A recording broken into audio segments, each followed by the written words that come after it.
केरला के breast tax का पाखंड इस तरह से पूरे भारत में फैला। ब्रेस्ट टैक्स मतलब? टैक्स का नाम था ब्रेस्ट टैक्स। और अगर स्तन ढकना चाहती है तो टैक्स देंगी मूलाकर्म।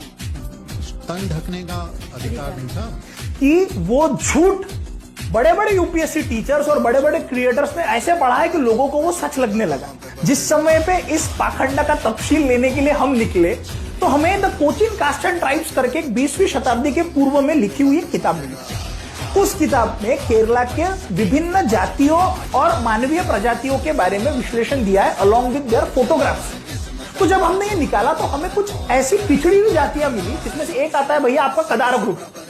अब ये पिछड़ी हुई जाती है, शोषित वर्ग की जाती है, लेकिन इसके फोटो में सबने अपने ब्रेस्ट को ढक के रखा है, सभी महिलाओं ने। हमें लगा कि भैया टैक्स दिया होगा।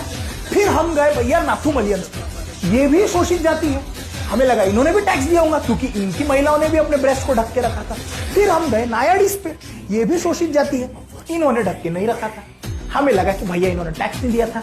अब जिस जाति के ऊपर जो नाम्बूदिरी कास्ट है, ब्राह्मण कास्ट है, जिसपे ये आरोप लगता है कि इन लोगों ने इस टैक्स को लगाया, हमने इनकी औरतों को देखा, इन्होंने तो भैया ढक के ही नहीं रखा था।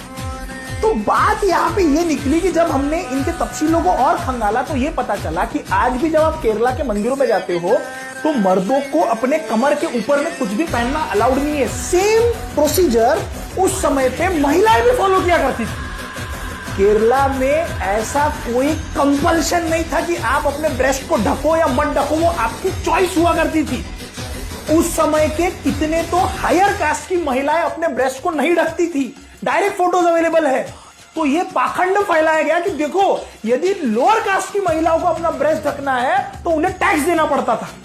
यदि ये वीडियो पूरा देखना है तो आप YouTube के ऊपर जाके ये वीडियो देख सकते हैं, ये पूरा का पूरा अवेलेबल है।